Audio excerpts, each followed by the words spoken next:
والسلام على من لا نبي بعد أما بعد فأعوذ بالله من الشيطان الرجيم إن جهنم كانت مرصادا للطاغين مآبا لابثين فيها أحقابا لا يذوقون فيها بردا ولا شرابا. عن أبي هريرة رضي الله عنه قال قال رسول الله صلى الله عليه وسلم حجبت النار بالشهوات وحجبت الجنة بالمكاره. عن ابن مسعود رضي الله عنه قال قال رسول الله صلى الله عليه وسلم يؤتى جهنم يومئذ لها 70,000 زمام مع كل زمام 70,000 ملك تجرونها. বীর মুসলমান ধরো আল কোরআন ফিরাইয়ে আনো আবার সেই হারানো সম্মান। লিল্লাহি তাকবীর আল্লাহু আকবার, তোর তাকবীর দলে এই পৃথিবীতে আরেকবার। বীর মুসলমান ধরো আল কোরআন ফিরাইয়ে আনো আবার সেই হারানো সম্মান। যে আওয়াজ শুনে ওরে মুসলমান, যে আওয়াজ শুনে ওরে মুসলমান, ভয়ে কাঁপিত কাফের ও বেঈমান। বীর মুসলমান ধরো আল কোরআন, বীর মুসলমান ধরো আল কোরআন ফিরাইয়ে আনো আবার সেই হারানো সম্মান। যে ইমানের বলে হয়ে বলিয়ান, যে ইমানের বলে হয়ে বলিয়ান শাসন করেছিল দুনিয়া জাহান। বীর মুসলমান ধরো আল কোরআন ফিরাইয়ে আনো আবার সেই হারানো সম্মান, ফিরাইয়ে আনো আবার সেই হারানো সম্মান। তুলে নাও রে আবার সেই তলোয়ার, তুলে নাও রে আবার সেই তলোয়ার, দাও রে সেই হুঙ্কার, করো রে তুলপার, পাপ দুনিয়া ভেঙ্গে করো রে চুরমার, পাপ দুনিয়া ভেঙ্গে করো রে চুরমার। বীর মুসলমান ধরো আল কোরআন ফিরাইয়ে আনো আবার সেই হারানো সম্মান। লিল্লাহি তাকবীর আল কোরআনের আলো। মুআজ্জাজ মুহতারাম, আলহামদুলিল্লাহ, সকল প্রশংসা সেই মহান রব্বুল আলামিনের জন্য, যিনি আজকের এই মহতি জলসায় আমাদেরকে উপস্থিত করেছেন কথা বলার এবং শ্রবণ করার। বন্ধুরা আমার, তো সেই মহান রব্বুল আলামিনের দরবারে শুকরিয়া আদায় করে নিব, যিনি আমাকে আপনাকে আজকের এই মাহফিলে উপস্থিত করেছেন। সকলে বলি আলহামদুলিল্লাহ। আল্লাহর শুকরিয়া আদায় করতে হবে, যেভাবেই হোক, যে প্রকারই থাকি না কেন, যেভাবেই থাকি না কেন, শুকরিয়া আদায়। যদি মুসলিম হয়ে থাকি তাহলে কি করতে হবে? আল্লাহ রাব্বুল আলামিনের শুকরিয়া আদায় করতেই হবে। যেহেতু আল্লাহ রাব্বুল আলামিন কোরআন কারিমে সূরা ইব্রাহিমের মধ্যে সুন্দর করে বলে দিয়েছেন, এত সুন্দর করে আপনাকে জানিয়ে দিয়েছেন, লাইন শাকারতুম লাযিদান্নাকুম ওয়া লাইন কাফারতুম ইন্না আযাবি লাশাদীদ। যদি তোমরা আমার শুকরিয়া আদায় করো, আমি আল্লাহ রাব্বুল আলামিন তোমাদেরকে আরো নিয়ামত বাড়িয়ে দেব। সুবহানাল্লাহ বলুন, আল্লাহু আকবার। আর যদি না শুকর করো, অকৃতজ্ঞতা প্রকাশ করো, আমি তোমার জন্য শাস্তি প্রস্তুত করে রেখে দিয়েছি। বন্ধুরা আমার, তো বর্তমান সময়টা আসলে ওয়াজ তো হলো ডিজিটাল ওয়াজ। দেশ হচ্ছে ডিজিটাল, দেশটা হয়ে গেছে ডিজিটাল, ওয়াজও হয়ে গেছে ডিজিটাল। আপনি বলতে পারেন ওয়াজ আবার ডিজিটাল কেমন? আপনারা একটু অনুরোধ করলাম, সেটা আপনারা যদি একটু আগে আগে বসতেন, মানে আমার একটু সাহসটা বাড়তো বেশি আর কি। ঠিক আছে, বহু দূর দূর আমরা আছি, মোর উপরে একটু সামনে আগে এলে যারা বক্তব্য তার সাহসটা তো বাড়ে বেশি না, ভয় হচ্ছে মানুষ নেই সামনে, কি বলবো না বলবো আসলে একটা অন্যরকম হয়ে যায়। এই যে যুবক বাইরে চেয়ার লয়ে বই আসে আছে, এরা তো বুড়া মানুষ নাকি আমি কিছু না, এদের কি অবস্থা। এই যুবক বাইরে একটু সামনে বসতো, একটু সাহস হতো না, যে কোনো বক্তব্য একটু সাহসটা পাওয়া যেত আর কি, ঠিক আছে। এ তো নাই এরকম অবস্থা পরিস্থিতি। তার জন্য বলছিলাম যে কি জানি বলছিলাম যে ওয়াজ হলো ডিজিটাল মার্কা ওয়াজ হলো দেশ হলো ডিজিটাল। আপনি বলতে পারেন ডিজিটাল মানে ওয়াজ আমার ডিজিটাল হয় কেন? ওয়াজ আমার ডিজিটাল না মানে ওয়াজ পকেটে পাওয়া যায়, ওয়াজ রাস্তাঘাটে পাওয়া যায়, ওয়াজ আনাচে কানাচে আপনার রান্নাঘরে ঘরেতে, আপনার কোর্ট কাছারিতে, অফিস আদালতে, আপনার এই যে কি বল দোকানপাটে ওয়াজ পাওয়া যায়। আপনার ফেরিওয়ালা ওয়াজ বিক্রি করতেছে, করে না? ফেরিওয়ালা ওয়াজ বিক্রি করে আপনার তার ফেরি করতেছে না? ওয়াজ তো ডিজিটাল। ওয়াজ হলো আপনার এরকম, একজনে জিজ্ঞাসা করছেন, একজন বলছে যাই ওয়াজে যাইবেন না? ওই যে সমস্ত বক্তা দাওয়াত দিচ্ছেন ফেগর ওয়াজ আমি ঘরে শুয়ে শুনি, দেখছেন ডিজিটাল ওয়াজ হয়ে গেছে না? ওয়াজ ডিজিটাল হয়ে গেছে না, ঘরে শুয়ে ওয়াজ শোনা যায়। তার জন্য এই মাহফিলের শ্রোতাও কম হয়, ওয়াজ শুনতে আসে না। শুয়ে শুধু ওয়াজ শুনতেছি, হাঁটতেছি ওয়াজ শুনতেছি। আর একদিন আমি এই রাস্তায় হাঁটতেছি, আপনার বিরাট বড় তাল গাছের নিচ থেকে মানে ওয়াজের আওয়াজ আসে, মোবাইলে ওয়াজ আওয়াজ আসতেছে। তো কাছে গেছি, গিয়ে দেখি এক যুবক সামনের শাটার খুলে দিয়া পানি ছেড়ে দিছে, আর ওয়াজ তার জাহান্নামের ওয়াজ তার পকেটে বাঁচতেছে। ওয়াজ ডিজিটাল না? দেখছেন মানে কেমন পরিস্থিতি চলছেই, মানে সামনের শাটার খুলে দেওয়া পানি ছাড়ছে আর ওয়াজ তার বাঁচতে, আপনার পকেটে ওয়াজ বাঁচছে, জাহান্নামের ওয়াজ বাঁচতেছে। সে চিন্তা করতেছে না যে পুরানা আয়াত পড়তেছেন, কোন আয়াত পড়তেছে যে আমি যে ছেড়ে দিছি ওই তার খেয়াল নাই, চিন্তা নাই, চলছে মানে এরকম বলছে আর কি। ওয়াজ মানে জায়গায় বিভিন্ন জায়গায় ওয়াজ পাওয়া যায়। একজনে মানে আয়া বলতেছে হুজুর অত কথা যে ওয়াজ হয়েছে, কি ওয়াজ হয়েছে তা যায় না, খুব ভালো লাগছে, সবাই কাঁদতে মানে সবাই অস্থির, কি ওয়াজ করছে সেটা জানে না, তার খুব ভালো লাগছে, ঠিক আছে। এরকম হলো আমাদের ওয়াজ, এরকম পরিস্থিতি বন্ধুরা আমার। কিন্তু আপনি দেখবেন একটা মানুষ আপনার নামাজ পড়তে সহজে তার রাজি নয়, নামাজ পড়তে রাজি নয়, কিন্তু ওয়াজ শুনতে রাজি আছে, ওয়াজ শুনবে, নামাজ পড়তে রাজি নয়। বন্ধুরা আমার, আমাদের পরিস্থিতি এরকম। জাহান্নাম থেকে বাঁচার পথ একটা, কয়টা? একটা, প্রথম শর্ত একটা, সেটা হলো কি? সালাত। সেটা কি? সালাত।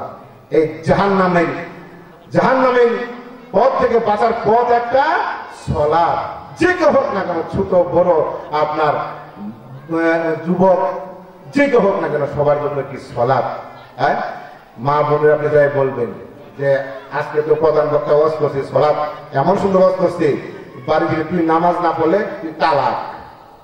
আপনি যে কথা কি আজকে বলেন, কথার কথা একটা বললাম, আমার কথা কি বললেন না, কিন্তু বিপদ হইল কিন্তু, ঠিক আছে। আপনার সে বলবে তোমার ওয়াজ তুমি নিয়ে মাঠে রেখে আসো, আমার মতে আমি শুনি সংসারে বেজার বোঝায় না, কাজ করবার তো নামাজ পড়া পারো না। আপনাকে বলবে এত কটকট করে নামাজ পড়তে মনে লাগবে, নামাজ ধুয়েও তো মরতে হবে, নামাজ করো কি রে, কে নামাজ শুরু করছো? আল্লাহু আকবার। বন্ধুরা আমার, এই মুসলমান কোথায় আছে, কি করি, তার দায়িত্ব কি? তার দায়িত্ব? আল্লাহ কেন পাঠাইলেন, কি উদ্দেশ্যে পাঠাইলেন? আমরা কি সে কি একটু চিন্তা করছি? একটু চিন্তা করছি আমরা? আর সালাত যাও করি, আমাদের আমরা ভুল কি, সালাত পড়ি না পড়ি সেকেন্ডের মধ্যে আপনার 4 রাকাত শেষ হয়ে যায়। কোন জায়গায় কি দোয়া করলাম সে চিন্তাই করি না, যে দোয়াকে আমি করতেছি না কি করতেছি। ফেরেশতা অস্থির হয়ে যায়, ফেরেশতাকে আল্লাহ কি বলে, আল্লাহ তোমার বান্দা যেভাবে শুরু করছে আমার দ্বারা সম্ভব না, নেকি লেখার জন্য তুমি লেখো না। আর হয় না যে অবস্থা, আর টাঙ্গুলো তাজমি করা। বন্ধুরা আমার, আমি বলছি জাহান্নাম থেকে বাঁচার পথ কয়টা? একটা। আছে অনেক কিতাব, আমি একটা আপনাকে বলবো আর কি, ঠিক আছে, জাহান্নাম থেকে বাঁচা যায়। এই কোরআনটা হলো আপনার উপদেশ। আল্লাহ রাব্বুল আলামিন কোরআনুল কারীমের সূরা কলমের ভিতরে 52 নম্বর আয়াতে সুন্দর করে রেকর্ড করে জানিয়ে দিলেন, ওমা হুয়া ইল্লা যিকরুল লিল আলামিন। আল্লাহ রাব্বুল আলামিন বললেন এই কোরআনটা হলো এই কোরআনটা হলো আপনার বিশ্ববাসীর জন্য উপদেশ স্বরূপ, বিশ্ববাসীর জন্য উপদেশ স্বরূপ। আপনার মায়ের পেটের ভিতরে ভ্রূণ থেকে শুরু করে আপনার জান্নাতে জাহান্নামে যাওয়া পর্যন্ত হলাম সবগুলো আপনার এখানে উপদেশ স্বরূপ আল্লাহ রাব্বুল আলামিন ব্যবহার করে দিয়েছেন। তোমার জন্য তুমি মায়ের ভ্রূণটা কিভাবে হবে, কেমনে রক্ত হবে, মাংস হবে, কিভাবে মা উঠবে বসবে, কেমনে মা আপনার খাওয়া দাওয়া করবে, কিভাবে সন্তানটাকে আপনার পেটের ভিতরে কিভাবে সন্তানটাকে লালন পালন করবে, কেমনে সন্তানটাকে সে চলাফেরা করবে, সব কিছু আল্লাহ রাব্বুল আলামিন কোরআনুল কারীমের মধ্যে সুন্দর করে বলে দিয়েছেন, উপদেশ হিসাবে আপনাকে জানিয়ে দিয়েছেন। বন্ধুরা আমার, আপনি জীবনে কেমনে চলবেন, কেমনে ফিরবেন, কিভাবে কৃষি কাজ করবেন, সংসার কেমনে করবেন, সব কিছু আল্লাহ রাব্বুল আলামিন কোরআনুল কারীমের মধ্যে উপদেশ হিসাবে রেখে দিয়েছেন। আপনার উপদেশ হলো কোরআনুল কারীম। আপনার রাষ্ট্রীয় জীবন থেকে শুরু করে পার্লামেন্ট থেকে শুরু করে আপনার রান্নাঘর পর্যন্ত আপনার সব হলো কোরআনুল কারীমের মধ্যে উপদেশ হিসেবে আল্লাহ রাব্বুল আলামিন তুলে ধরেছেন। তাই আল্লাহ রাব্বুল আলামিন কথাটাই বলেছেন, ওমা হুয়া ইল্লা যিকরুল লিল আলামিন। আমি আল্লাহ রাব্বুল আলামিন বিশ্ববাসীর জন্য এটা উপদেশ হিসাবে আমি কি রেখে দিয়েছি, উপদেশ হিসাবে আমি রেখে দিয়েছি। সব উপদেশ আপনাকে যখন একটা মানুষ আপনি তার কাছে যান একটা জিনিস জানার জন্য, আপনি গিয়ে বলেন, মানুষ গিয়ে বলে ভাই আমাকে ভালো একটা উপদেশ দিন, আমার উপদেশ মান দিত হয় না। আমরা আপনার জানা অনেক মুরব্বীর কাছে দাদা নানা মুরব্বী বা এই স্যার আমাকে একটা ভালো একটা উপদেশ দিবেন, একটা কাজের জন্য আছে একটা উপদেশ দিবেন। আমার উপদেশ দিচ্ছে মানুষ তার তোর জীবন সফল হবে, হয় না। বন্ধুরা আমার, দুনিয়ার জমিনে চলার জন্য যদি আপনাকে ওই লোকটা বলে থাকে আমার উপদেশ যদি গ্রহণ করে নিতে পারো তাহলে তোর জীবনটা ধন্য হয়ে যাবে, সফল হয়ে যাবে। বন্ধুরা, আল্লাহ রাব্বুল আলামিন 1400 বছর আগে এই কথাই বলে দিয়েছেন, এই উপদেশ যদি গ্রহণ করো তাহলে তোমার জীবনটাই ধন্য হয়ে যাবে, আর যদি উপদেশ গ্রহণ না করে চলো তোমার জীবনটাই বিফল হয়ে যাবে। কে বলেছেন? আমি বলেছি, আল্লাহ বলেছেন। বন্ধুরা আমার, এই উপদেশ যদি গ্রহণ না করতো, এই উপদেশ যদি গ্রহণ করতো তাহলে আর এই বাংলার জমিনে মুসলমানে মারামারি করতে পারতো না। উপদেশ গ্রহণ করছে, উপদেশ গ্রহণ করে আমরা মেনে চলতে পারি। কিছুদিন আগে আপনার এই বিশ্ব ইজতেমা নিয়ে আপনার মারামারি হয় নাই? কেমন মারামারিটা করলো? তারাও তো আপনার মুসলমান, তারা মুসলিম, টুপি পরো, জুব্বা পরে, পায়জামা পরা, সব কিছু তাকওয়া শীত দেখা যায়। কি তাকওয়া তাদের কিরকম বড় মুসল্লি, কত বড় মুসল্লি, তারা মুসলমান কিন্তু নামাজি। তারা মারামারি করে, দুইটা গ্রুপ হয়ে মারামারি করলো না? দেখেন আপনারা মারামারি করছে কেন? এরা কোরআনের উপদেশ মানে নাই, কোরআন নসিহত মানে নাই, তারা মেনে নিয়েছে মানুষের তৈরি করা মতবাদ। মেনে নিয়েছে। তার জন্যই একদিন আপনার যখনই মানুষ, যে কোনো মানুষ হোক আপনার পার্লামেন্ট থেকে শুরু করে রাষ্ট্রীয় জীবন থেকে শুরু করে আপনার যে জায়গায় আপনার যখনই আপনার আল্লাহর কোরআন ছেড়ে দিবে, কোরআনকে বাতিল মনে করবে, কোরআনকে উপদেশীয় গ্রহণ করবে না, তখনই একদিন না একদিন আপনার বিপদ আসবেই। বন্ধুরা আমার, বাস্তব প্রমাণ দেখতেছি। এই 24 সালে 2টা প্রমাণ হয়ে গেল, হয় নাই? 2টা প্রমাণ হয়ে গেল আপনার। দেখেন, অতিরঞ্জিত ভালো নয়, জুলুম করা ভালো নয়। এরা কোরআনের প্রতি জুলুম করেছে, কোরআনকে অনীহা মনে করেছে। বন্ধুরা আমার, এই কোরআন ছেড়ে দিয়েছে মুসলমান। তার জন্য কবি বলেছে যে, কি বলেছে?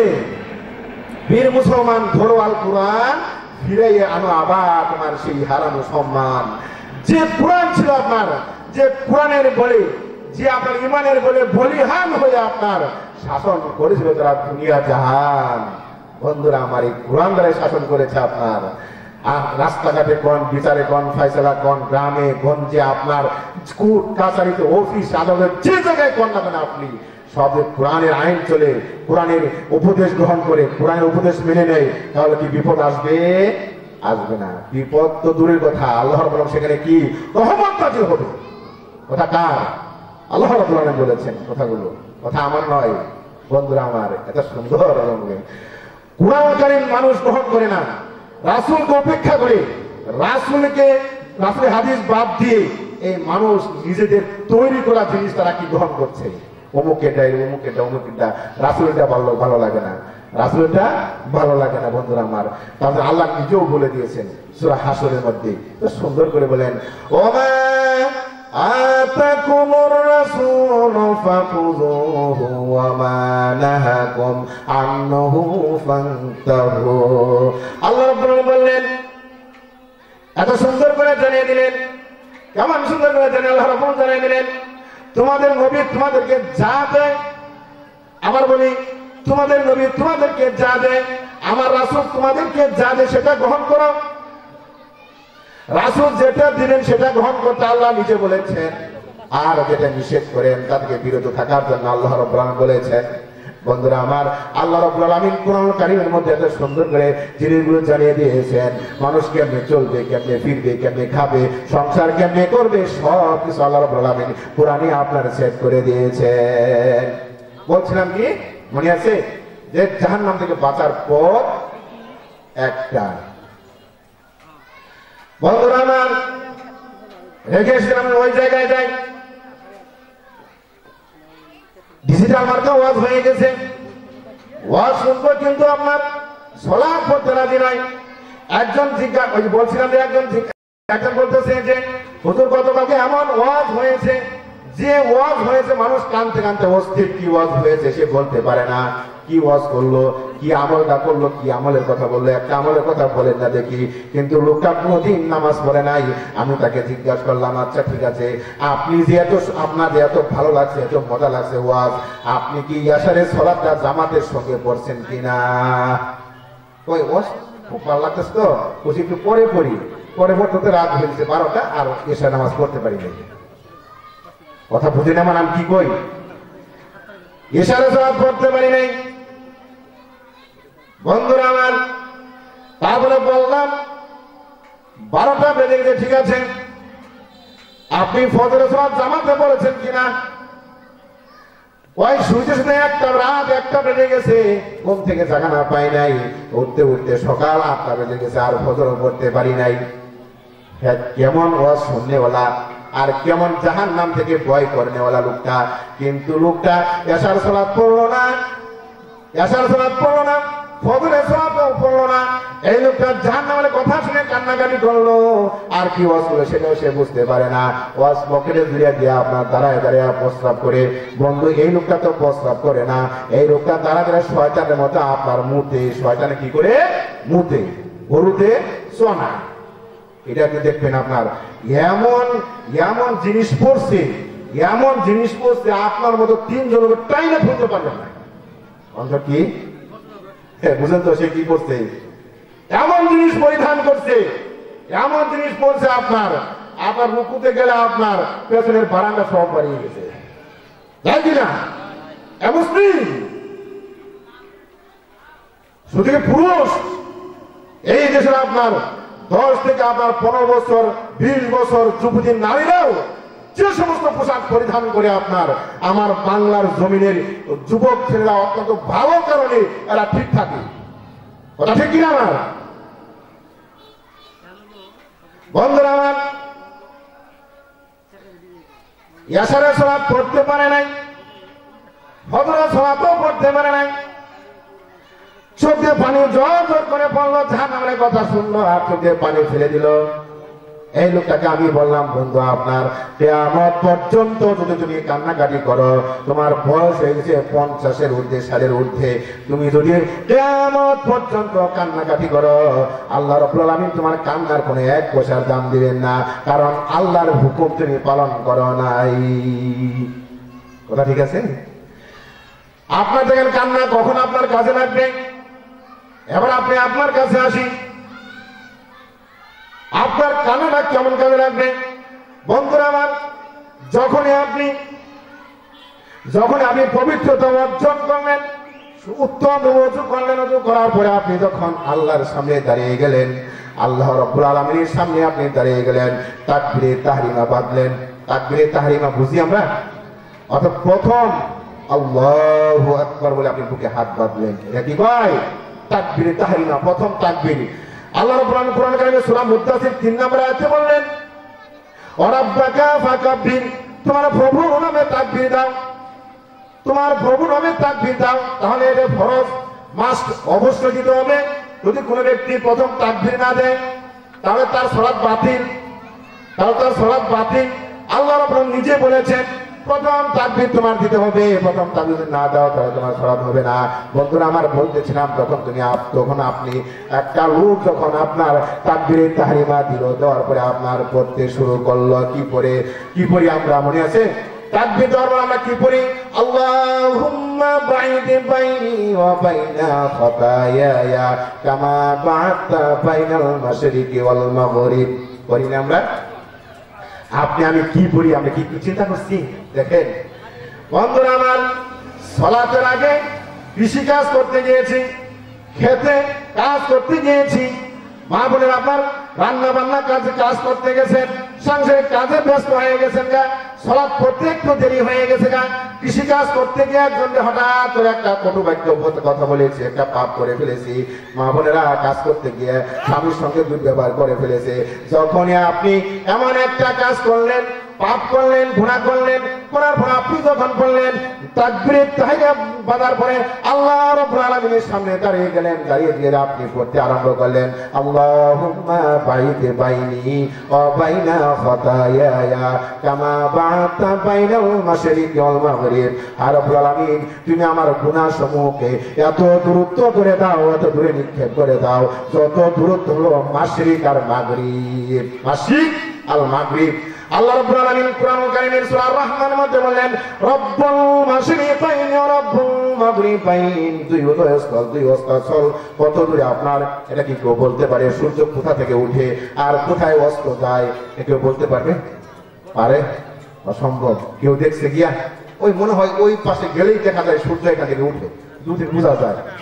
মনে হয় যে পুরো পাশে গেলেই, কিছুদিন গেলে মনে হয় এই জায়গা থেকে সূর্য উঠতেছে, এরকম বোঝা যায় না? বৈজ্ঞানিকের বাপেরও ক্ষমতা হয় নাই বন্ধুরা আমার, বৈজ্ঞানিকের বাপেরও ক্ষমতা হয় নাই মাশরিক আর মাগরিব কত দূরে, কত যে দূরত্ব, এটা পার করার ক্ষমতা নাই, হিসাব করার কোন বাপের ক্ষমতা নেই, বৈজ্ঞানিকের মানুষের হিসাব করার ক্ষমতা নাই যে কত দূরে মাশরিক আর মাগরিব, কত দূরে আপনার সূর্য উঠে আর উদয় হয়। বন্ধুরা আমার, আপনি আল্লাহর কাছে বলেন, আল্লাহ আমার গুনাহগুলো তুমি কি করো, এত দূরত্ব করে দাও, নিক্ষেপ করে দাও। আপনি কাঁদতেছেন আল্লাহর দরবারে দাঁড়িয়ে, প্রথমেই বলে বলেন, আল্লাহ আমার গুনাহ হয়েছে, গুনাহ তুমি এত দূরত্ব করে দাও। বন্ধুরা আমার, আপনি বলতে পারেন বৈজ্ঞানিকরা যাইতে পারে না, কারণ কি? বৈজ্ঞানিক যেটা যাওয়া সম্ভব, অসম্ভব। বৈজ্ঞানিক, আমি আগেই বলেছি, বৈজ্ঞানিকের বাপেরও ক্ষমতা নাই, দাদারও ক্ষমতা নাই। কারণ আপনি বলতে পারেন বৈজ্ঞানিক তো আপনার চাঁদের দেশে গেছে, তাদের দেশে যায় না। বন্ধুরা আমার, এই মাটি থেকে, জমিন থেকে চাঁদের দূরত্ব হলো আপনার 32 লক্ষ মাইল। কত লক্ষ মাইল? চাঁদের দূরত্ব হলো 32 লক্ষ মাইল দূরত্ব। এটা তো একটা ব্যাপার না, এর উপর যেতে পারবে? এই জায়গায় কাছে, একদম কাছে, 32 লক্ষ মাইল একটা দূরে নয়, মাত্র কাছে চাঁদের দূরত্ব এতটুকু, এইখানে যেতে পারছে। কিন্তু আপনার মাশরিক আর মাগরিব কত দূরে, ভাষায় মানুষকে প্রকাশ করানো যাবে না, বোঝানো যাবে না, ভাষায় কাগজে কলমে লিখে এটা বোঝানো যাবে না যে কত দূরত্বে। তাই আপনি পড়তেছেন, আল্লাহ আমার গুনাহকে তুমি এত দূরত্ব করে দাও, আমি যত পাপ করেছি, যত অপরাধ করেছি, সকল অপরাধকে তুমি আমার এত দূরত্ব নিক্ষেপ করে দাও, এত দূরে নিক্ষেপ করে দাও। আপনি পড়তেছেন। আল্লাহু আকবার। বন্ধুরা আমার, 4জন ব্যক্তিকে আল্লাহ রাব্বুল আলামিন, কাফির ইবনে কাসিরের ভিতরে এসে 4জন ব্যক্তি আল্লাহ রাব্বুল আলামিন এমন ক্ষমতা দিয়েছিলেন, এত ক্ষমতা দিয়েছিলেন, এই 4জন ব্যক্তিকে আল্লাহ রাব্বুল আলামিন এই দুনিয়াটা শাসন করার ক্ষমতা দিয়েছিলেন। 2জন মুসলমান ইমানদার ব্যক্তি, 2জন কাফির ব্যক্তি, মুশরিক ব্যক্তি। 2জন ইমানদার ব্যক্তি হলেন, একজন হলেন হযরত সুলাইমান আলাইহিস সালাম, আরেকজন হলেন হযরত জুলকারনাইন আলাইহিস সালাম। মানে মোটামুটি থাকে 2জন ইমানদার ব্যক্তি। কয়জন? এরা আপনার এই জুলকারনাইনটাকে আমরা ইতিহাসে পাই, ইতিহাসে আমরা পড়েছি, ইতিহাসে পড়াইছে করছি আমরা। এই জুলকারনাইনকে আপনার বলা হয় কি, আপনার আলেকজান্ডার পোপ বলা হয়। এই জুলকারনাইনকে আলেকজান্ডার পোপ বলা হয়। তিনি আল্লাহ এমন ক্ষমতা দিয়েছেন, মাশরিক আর মাগরিব, কোথায় সূর্য উদিত হয় আর কোথায় আপনার সূর্য অস্ত যায়, এই পরিভ্রমণ করার ক্ষমতা আল্লাহ রাব্বুল আলামিন জুলকারনাইনকে দিয়েছিলেন। আর সুলাইমান আলাইহিস সালাম রাব্বুল আলামিন তামাম পৃথিবীটাকে শাসন করার ক্ষমতা দিয়েছিলেন। নাই ইতিহাস পড়িনি আমরা, শুনি না? এই দুজনকে, দুজন ইমানদার ব্যক্তি, কিন্তু এর থেকে এখন বর্তমান জামানার থেকে আগে তো আরো বড় বড় বৈজ্ঞানিক ছিলেন, কিন্তু তারা পারেন নাই আপনার মাশরিক আর মাগরিব কত দূরে। বন্ধুরা আমার, এই হলো আপনি চাইলেন। আর হলো মুশরিকদের মতো দুইজন, এক হলো নমরুদ আর একজন হলো বখতি নসর। এই দুজন কাফের মুশরিক, এত ক্ষমতা দিয়েছেন আল্লাহ রাব্বুল আলামিন, তারপরেও এত নিদর্শন দেখার পরেও আপনার তাদের ভাগ্যে জুটে নাই যে আল্লাহ ঈমান আনার। বন্ধুরা আমার, এই মুশরিকদের মতো আপনার ওই মুসল্লিটাও নামে মুসলিম, সে সব কিছু করতে পারে, কিন্তু এই লোকটা সালাত পড়তে পারে না। বন্ধুরা আমার, বলতেছিলাম সালাতে ধরে আপনি কি পড়বেন, কি পড়তেছেন আপনি? আল্লাহুম্মা বাইদ বাইনি ওয়া বাইনা খাতায়ায়া কামা বাতা বাইনাল মাশরিকি ওয়াল মাগরিব, আল্লাহুম্মা নাক্কিনি মিনাল খাতায়া কামা ইউনাক্কাল সাওবুল আবয়াযু মিনাদ দানাস। আপনি বললেন, আপনি যে আমি যে পড়তেছি, আমি কি একটাবার চিন্তা করেছি যে আমি কি পড়তেছি? কোনোদিন চিন্তা করি নাই, খালি হুমুর হুমুর পড়লাম, রুহু খালি পড়লাম, আর খালি অঙ্গের রূপ দিলাম আর সেজা দিলাম। আল্লাহর কাছে যে কি চাইলাম আর কি বললাম এটা তো আমি বুঝি না। আপনি পড়তেছেন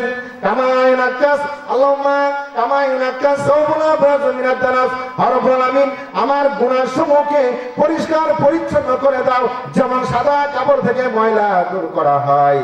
বন্ধুরা আমার, সাদা একটা কাপড়ের ভিতরে যে আপনার ময়লা লাগে, এমন পরিষ্কার পরিচ্ছন্ন একটা কাপড়ে ময়লা লাগলো, ময়লাটা লাগলে আপনি কি করলেন? পানি দিয়ে সাবান দিয়ে আপনি ধুয়ে দিলেন, সুন্দর পরিষ্কার হয়ে গেল। আল্লাহ রাব্বুল আলামিনের কাছে আপনি চান, আল্লাহ আমার গুনাহসমূহকে তুমি কি করো, সাদা কাপড় যেমন পরিষ্কার করা হয় তেমনিভাবে আমাকে পরিষ্কার করে দাও। আপনি চাইলেন, আল্লাহ রাব্বুল আলামিনের কাছে চাইলেন, আল্লাহ শুনতেছেন আপনার কথা। এরপর বলেন আল্লাহুম্মা গুসিল, এরপর আপনি বলেন আল্লাহুম্মা গুসিল খাতায়ায়া বিল মা'i ওয়াস সালজি ওয়াল বারাদ। আপনি বলেন আল্লাহ রাব্বুল আলামিন আমার গুনাহসমূহকে তুমি সাফ করে দাও, ধুয়ে মুছে সাফ করে দাও, বরফ দ্বারা, শিশির দ্বারা, পানি দ্বারা এত সুন্দর পরিষ্কার পরিচ্ছন্ন করে দাও, সাফ করে দাও। কি চাইলেন? গুনাহ চাইলেন, গুনাহ থেকে মাফ চাইলেন। আগে বলছি জাহান্নাম থেকে বাঁচার, গুনাহ থেকে বাঁচার পথ হলো আপনার সর্বপ্রথম শুরু হলো সালাত। যখন আপনি তাকবীর শুরু করলেন, তাকবীর দিয়ে শুরু করলেন, এই যে পড়তে লাগলেন, আল্লাহ রাব্বুল আলামিন আপনার দিকে তাকিয়েছেন, বান্দা আমার কাছে যা ভুল করেছে, তা অন্য হাদিসে এসেছে আল্লাহ রাব্বুল আলামিন ফেরেশতাদেরকে বললেন, ফেরেশতা তোমাদেরকে আমি আল্লাহর বরং সাক্ষী রাখতে পারলাম, আমার এই বান্দার জিন্দেগীর সব গুনাহ আমি আল্লাহ ক্ষমা করে দিলাম। আল্লাহু আকবার, আল্লাহু আকবার। তাও মানুষ কি সালাত করতে চায় না, ওযু করতে চায় না, ঠান্ডার দিন গরমে পড়বার চায় না। যারা আপনার সারাদিন এই প্যান্ট স্যুট পয়রা ভু ভু করে ঘুরতেছি, কয় শীত জায়গা তারপরে সালাত করুন, শীতকাল কা পরবো, কারণ প্যান্ট শার্ট এগুলো খোলা যায় না, মোজা খুলতে পারে না, খোলার সমস্যা, ওযু করতে সমস্যা, এই শার্ট না খোলার সমস্যা, শীত জায়গা তারপর সালাত করবো। দেখেন কত বড় নিয়ত, কি নিয়ত! আল্লাহু আকবার। এই লোকটাকে আপনি কি করে করবেন? আর আপনি চান আপনি জাহান্নামের ওয়াজ শুনে চোখে পানি জড়জড় করে ফেলে রাখেন যে আমি জাহান্নাম থেকে, জাহান্নামের ভয় পাই। আর এরকম ভয় আপনি কিয়ামত পর্যন্ত করেন, তার আল্লাহর কোন আছে যায় না। খালি জাহান্নামের ওয়াজ শুনবেন আর কাঁদবেন, কি অবস্থা, কি পরিস্থিতি আপনার! বন্ধুরা আমার, আমরা কোথায় বসে আছি? কে বলতে পারি আমরা কোথায় বসে আছি? জান্নাতে বসে আছি আমরা। আপনারা এখন জান্নাতের ভিতরে বসে আছি। আল্লাহু আকবার। আল্লাহর ফেরেশতারা পাহারা দিচ্ছে। যারা এখন দোকান পাট করছে, দোকানে বসে আড্ডা দিচ্ছে, আপনার চা স্টলে বসে আছে, তারা কোথায় আছে? জান্নাতে আছে, জাহান্নামের ভিতরে আছে। জাহান্নামের ভিতরে বসে আছে। এই লোক এখনো আপনার তাদের জ্ঞান ফিরে আসে নাই, আকলে ধরে নাই। বিবেকে ধরে নাই। এখানে জান্নাতের বাগান তৈরি করা হয়েছে, আমরা জান্নাতের বাগানে গিয়ে বসে থাকি, ওয়াজ হোক আর না হোক। বন্ধুরা আমার, কিয়ামতের দিন তিনি বলেন, বিশ্ব নবী জনাবে মুহাম্মদ রাসূলুল্লাহ সাল্লাল্লাহু আলাইহি ওয়াসাল্লাম বলেছেন, কিয়ামতের দিন মানুষগুলোকে নিয়তের উপরে নির্ভর করে কবর থেকে উঠানো হবে। কি নিয়ত করছে, তার মনের মধ্যে নিয়তটা কি ছিল, ওইভাবে তাকে উঠানো হবে, হাসর হাসর করা হবে লোকটাকে। যাবনি আমি বড় বক্তা শুরু করুক বা এরকম আরম্ভ করুক, এত তাড়াতাড়ি কেন যাবো, তাই না? আমরা এরকম নিয়ত করে বসে আছি, যে যে নিয়ত করছে ওই নিয়ত আমাদের তার হাসর হাসর হবে, তাকে উঠানো হবে। বন্ধুরা আমার, বলছিলাম যে জাহান্নাম থেকে বাঁচার পথ একটাই, যে কোনটা? সালাত। বন্ধুরা আমার, তুমি জাহান্নাম থেকে বাঁচতে চাইলা, সালাত করো নাই, আল্লাহর হুকুম পালন করো নাই, দিনের কোনো কাজ করো নাই, দিনের কোনো হুকুম তুমি মানো নাই, তাহলে তুমি কি করবে? তুমি কি করলে আবার জাহান্নামের অসুবিধা কান্নাকাটি করলে আর চিন্তা করলে আমি জান্নাতে যাবো, জান্নাতে যাবো, এটা কি সম্ভব হতে পারে? বন্ধুরা, আমি আপনাকে দুনিয়ার জন্য একটা এক্সাম্পল দিতে পারি। আপনি খেতে বলেছেন আপনার 29 দান, কি দান বলছেন? এই যে শীতের কি দান বলেন? 29, আপনি 29 দান বলছেন। এখন আরেক 4-5 বাজারে বলে বলে বেড়ান যে আমি বলছি 29, পাবো 28 দান পাবো, পাবেন? বলছেন 28, 60 দান পাবেন, পুরো দান পাবেন। আপনি কি করে আশা করেন? আপনি কি করে আশা করেন? সালাত নাই, রোজা নাই, হজ নাই, যাকাত নাই, পর্দা নাই, পুশিদা নাই, আপনার সারাদিন কাক ধার কায়ার মতো আমরা কা কা করতেছে বাড়ির মানুষটা, আপনি এদিকে চোখে চলছেন, বেপথে চলছে, আর বলছেন আমি জান্নাতে যাব, জান্নাতে যাব। আল্লাহ জান্নাত দিবেন? এত বড় আশা? কাজ করে পাওয়া যায় না, কাজ করে পাওয়া যায় না, আর বলে কাজ ছাড়া জান্নাত আল্লাহ দিবে না। এরকম আশা যাতে না করি, এরকম আশা করার শূন্য, জিরো ফল পাওয়া যাবে। বন্ধুরা আমার, জাহান্নাম থেকে বাঁচার পথ হলো আপনার সর্বপ্রথম হলো আপনার ঈমান ঠিক থাকতে হবে, তার ঈমান পরিপূর্ণ থাকতে হবে। 2 নাম্বার হলো আপনার তার কি করতে হবে? সালাত আদায় করতে হবে, সালাত পড়তে হবে। যে কেউ হোক না কেন, সালাত ছাড়া তার উপায় নাই। কিয়ামতের দিন আল্লাহ রাব্বুল আলামিন বান্দাকে সর্বপ্রথম সালাত সম্পর্কে জিজ্ঞাসা করবেন। কি সম্পর্কে জিজ্ঞাসা করবেন? সালাত, হোক নারী হোক পুরুষ, যে কেউ হোক না কেন, আপনার কিয়ামতের দিন সর্বপ্রথম আল্লাহ রাব্বুল আলামিন তাকে সালাত সম্পর্কে জিজ্ঞাসা করবেন। বন্ধুরা আমার, আল্লাহ রাব্বুল আলামিন কোরআনুল কারীমে সুন্দর করে রেকর্ড করে দিলেন, জানিয়ে দিলেন। কেমন সুন্দর করে বললেন, তার বান্দাদেরকে জানিয়ে দিলেন, জাহান্নাম থেকে সতর্ক করে দিলেন, জানিয়ে দিলেন যে কেমন সতর্ক। আল্লাহ রাব্বুল আলামিন এমন সুন্দর করে বললেন, ইন্না জাহান্নামা কানাত মিরসাদা। জাহান্নাম একটা বিশেষ ফাঁদ, বিশেষ ফাঁদ, জাহান্নাম একটা বিশেষ ফাঁদ। এটা কি আল্লাহ দ্রোহীদের জন্য? বন্ধুরা আমার, আমি আপনাকে বোঝানোর জন্য দুনিয়ার একটা এক্সাম্পল আমি আপনাকে দিতে পারি বোঝানোর জন্য। সেটা হলো কি আপনার, আপনি দেখবেন দুনিয়ার জমিনে ছোট্ট ছোট্ট ছেলেরা আপনার যখন আপনার ওই চোখে বাঁধে আপনার ফান পাতে পাখি ধরার জন্য, ফান বুঝেন? ফান পাতে পাখি ধরার জন্য ওই ফানের ভিতরে যে একবার পাখির ঠ্যাং বা পা আটকে যায়, পাখির বাপের ক্ষমতা নাই, ফান ছুটে আপনার উড়াল দিতে পারে?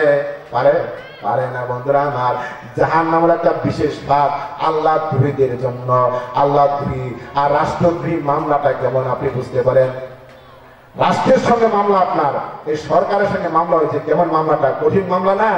আল্লাহ দ্রোহীদের জন্য, আল্লাহর নাফরমানীদের জন্য, যারা আল্লাহর সঙ্গে বেঈমানি করেছে, নাফরমানি করেছে, জাহান্নাম তাদের জন্য।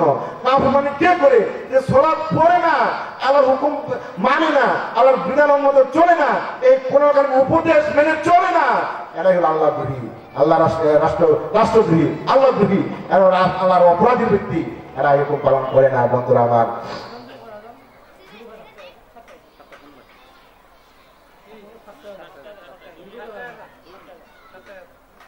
বন্ধুরা বলতেছিলাম আল্লাহ দ্রোহীদের জন্য কঠিন শাস্তির ব্যবস্থা করা হয়েছে। আল্লাহ রাব্বুল আলামিন বললেন, ওয়াজিয়া ইয়াওমাইযিন বিজাহান্নাম ইয়াওমাইযি ইয়াতাযাক্কারুল ইনসানু আন্না লাহু যিকরা। ওই দিন জাহান্নাম কোন দিন? কিয়ামতের দিন জাহান্নাম মানুষের সামনে উপস্থিত করা হবে, টেনে টেনে জাহান্নাম মানুষের সামনে উপস্থিত করা হবে। ওই দিন মানুষের জ্ঞান ফুরিয়ে আসবে, হুঁশ আসবে। আল্লাহ রাসূল সাল্লাল্লাহু আলাইহি ওয়াসাল্লাম হাদিসের ভিতরে বলেছেন, আল্লাহ রাব্বুল আলামিন ওই দিন জাহান্নামটাকে ৭০,০০০ শিকল দ্বারা বেঁধে দেওয়া হবে। কত শিকল? ৭০,০০০ শিকল দিয়ে বেঁধে দেওয়া হবে। আর এক একটা শিকলের মধ্যে আপনার ৭০,০০০ করে ফেরেশতা থাকবে। আল্লাহু আকবার। জাহান্নামটা কেমন অবস্থা, কত কত বড় জাহান্নাম! একটা জাহান্নামের মধ্যে ৭০,০০০ ফেরেশতা থাকবে।